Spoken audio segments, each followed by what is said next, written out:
Hello. അപ്പോൾ ഒരു get ready with me ആണ് കേട്ടോ ഇന്ന്.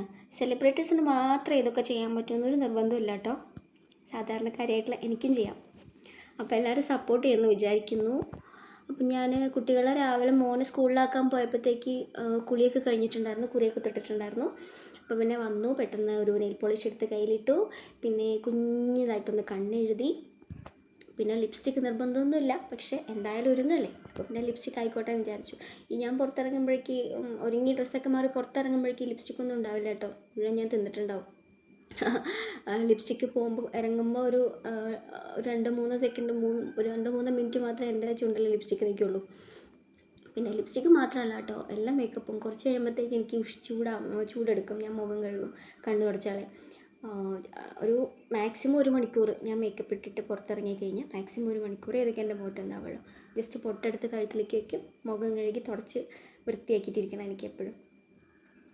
അപ്പം ഞാൻ മുടിയൊക്കെ ഒന്ന് ഒരു പോണിറ്റെയിൽ സ്റ്റൈലിൽ മുടിയൊക്കെ കെട്ടി. അപ്പോൾ അനീഷേട്ടൻ പറയുന്നുണ്ടായിരുന്നു കേട്ടോ, നിൻ്റെ ഒരുക്കം കഴിയുമ്പോഴേക്ക് വൈകിട്ടാവും, പെട്ടെന്ന് ഇറങ്ങുന്നൊക്കെ പറയുന്നുണ്ടായിരുന്നു കേട്ടോ.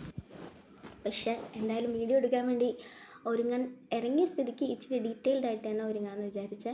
അല്ലെങ്കിൽ ഇത്രയൊന്നും ഇല്ല കേട്ടോ, ഇല്ലെങ്കിൽ ഏതെങ്കിലും കൈ കിട്ടി ഏതെങ്കിലും ഡ്രസ്സ് എടുത്തിടും, ജസ്റ്റ് ഒരു പൊട്ടി തൊടും, ഓടി ഏട്ടൻ്റെ കൂടെ ബൈക്കിലാണെങ്കിൽ ബൈക്കിൽ, അല്ലെങ്കിൽ എങ്ങനെയാണെന്ന് വെച്ചാൽ കയറിപ്പോവും.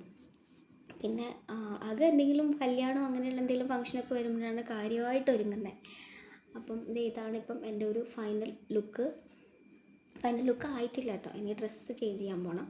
അപ്പോൾ ഇത് കഴിഞ്ഞിട്ട് ഡ്രസ്സ് മാറാമെന്ന് വിചാരിച്ചു കേട്ടോ. അപ്പം ഞാൻ പോയി ഡ്രസ്സ് മാറിയിട്ട് വരാം. അപ്പോൾ ഈ ഡ്രസ്സും മാറിക്കഴിഞ്ഞിട്ടുണ്ട്. ഡ്രസ്സ് എന്ന് വെച്ച് കഴിഞ്ഞാൽ ഈ കുർത്തി എൻ്റെയാണ്, പക്ഷേ ഈ പാൻറ്റ് കിച്ചുട്ടൻ്റെ കേട്ടോ.